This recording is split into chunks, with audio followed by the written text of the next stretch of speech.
Everything you need to know about the 2026 F1 Madrid circuit. So let's get into our first thoughts then, shall we? The circuit has 20 turns, and as we said, is a mix of street and permanent. It's a 10-year contract, because apparently we don't even try tracks that haven't even been raced on before we go, no, I think this track, as I can see it on the piece of paper right now, looks like a 10-year deal.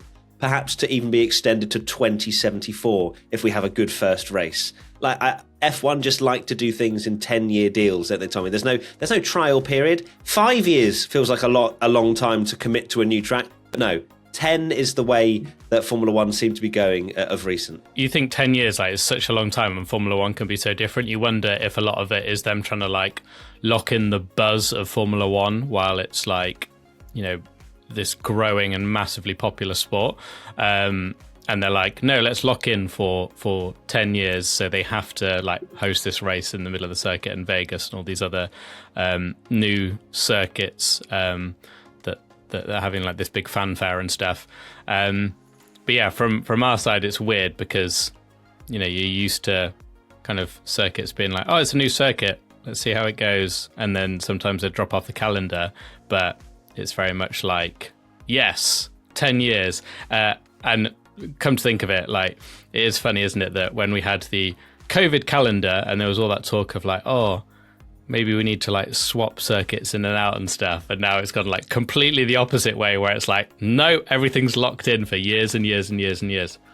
Of course, first impressions mean nothing. A lot of people, despised Las Vegas, and we had an amazing race around there due to many different reasons. It wasn't just because of the track layout; it was because of the strange conditions that we had a battle for the lead, all that sort of stuff.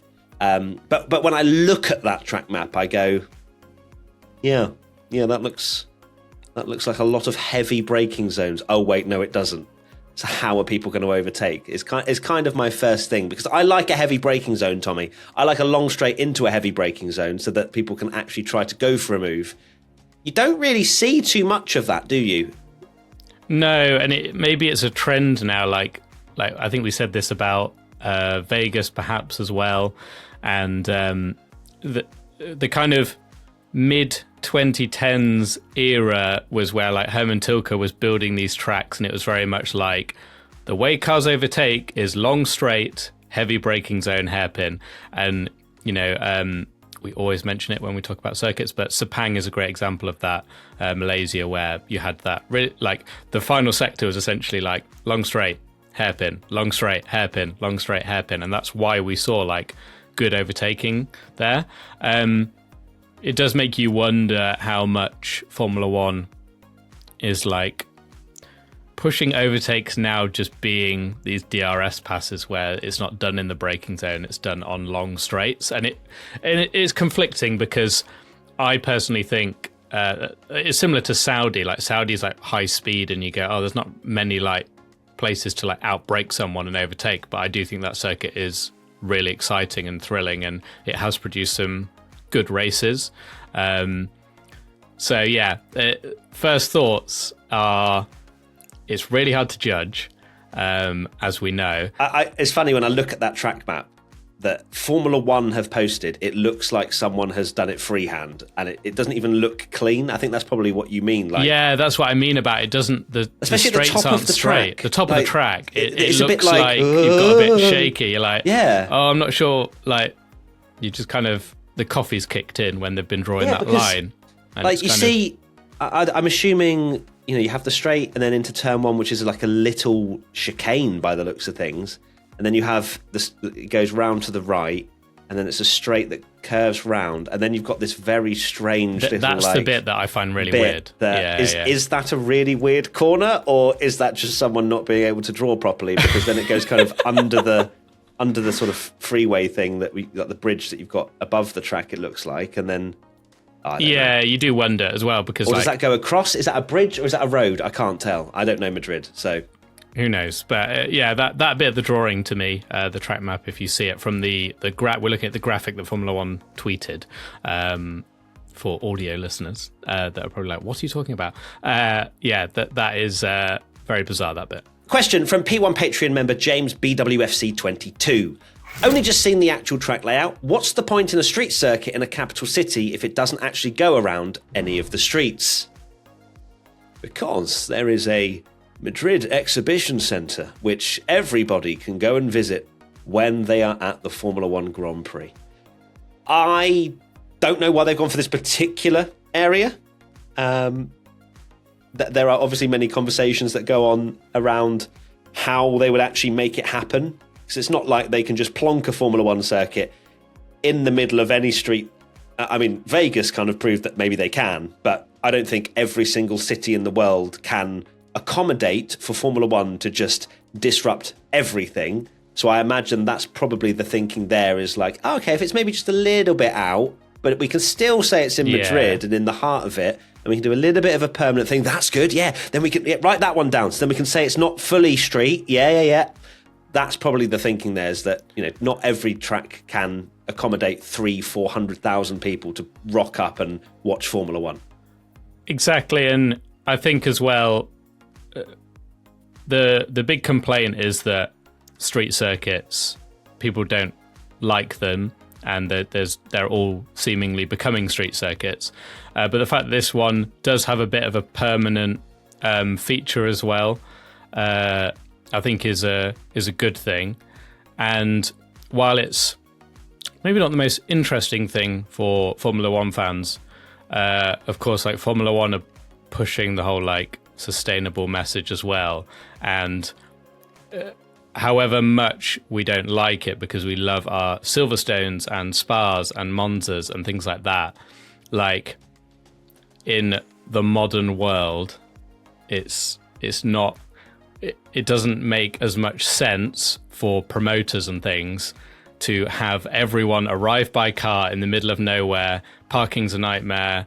No one can get out. All those logistics. When I think they've already tweeted a graphic that's 90% of fans will, arrive by public transport and bicycles and things like that. Which obviously, from a Formula One fan, you just go, I want a good circuit. I don't care about this, but it is obviously something that Formula One will think about, and that is probably why a lot of these street circuits happen. And it's quite funny actually, because Formula E, that was their whole thing, and Formula One have gone, that's a great idea, let's do that.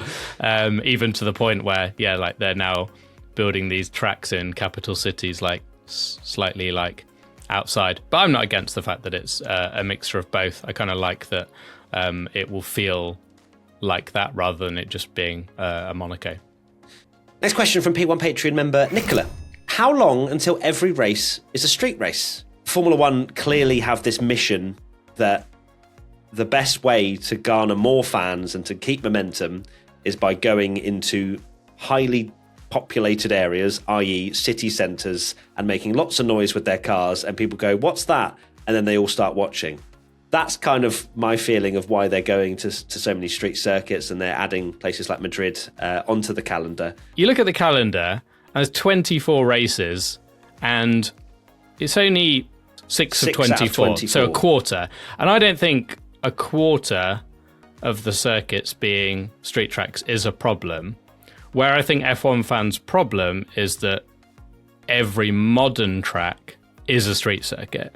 But I think, so naturally, when I started watching Formula One in 1902, it was just Monaco.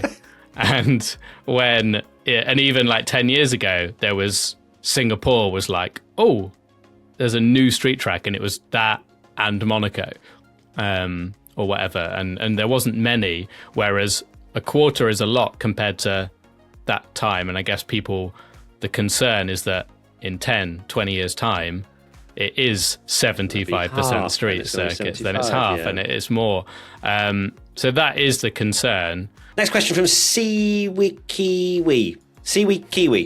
What is F1's obsession with street tracks? I don't mind a couple during the season, but they're taking over, and from a sports perspective with the bigger cars, it just makes no sense.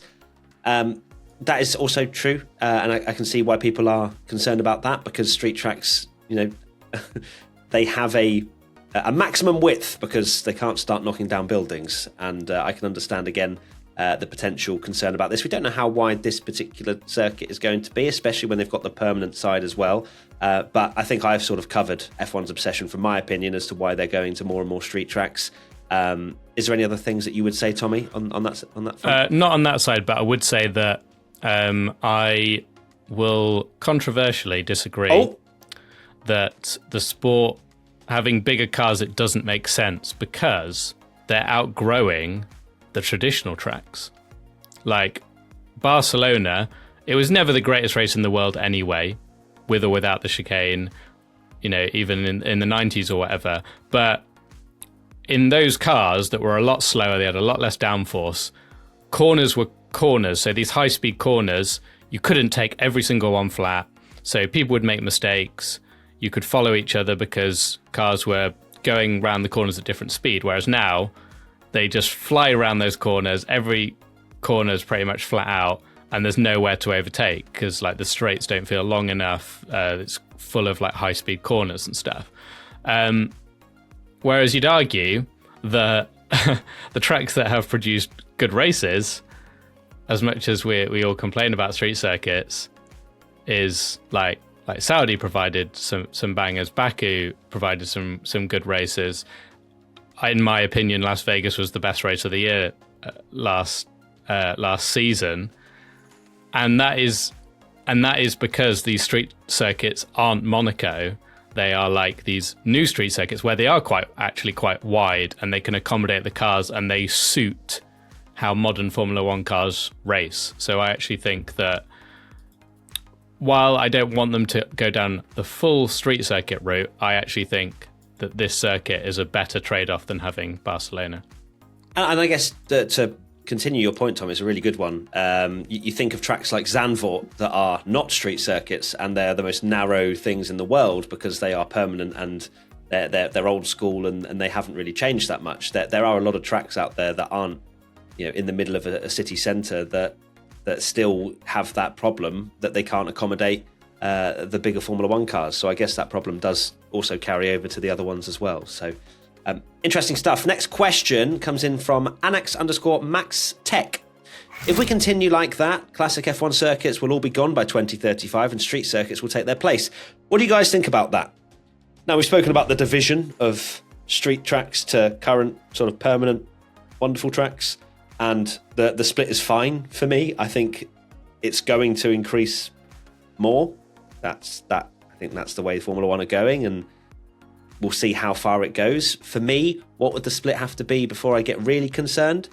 I would say half and half would be cause for concern. And a bit too much. But that's because I am a diehard Formula One fan from many, many, many, many, many years, and I am used to it not being street tracks. And I guess Monaco, I know, Tommy, I'm going to throw a little bit of slander here. Monaco has set a precedent for old hardcore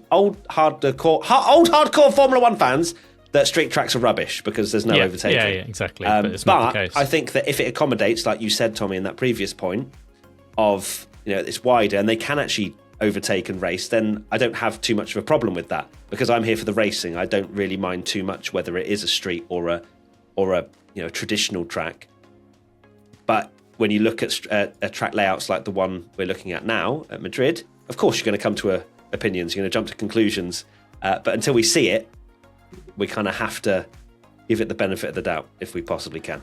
I think the real tough one will be when Spa goes. Like, I would be much more outraged if Monza got replaced by like a Rome street track. That's when I'll be on this podcast kicking and screaming and going, street circuits are the worst, let's throw Formula One in the bin. But at the moment, No.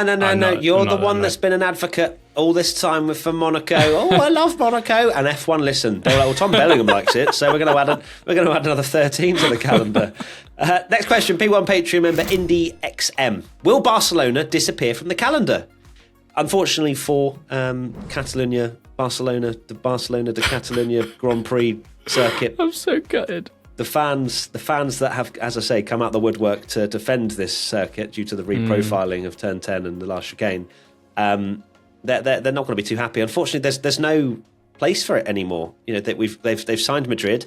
They used to, of course, have pre-season testing there, and Bahrain have taken that now. So there's nothing really left for it to do. So I'm not going to be too upset with it leaving the calendar. They tried.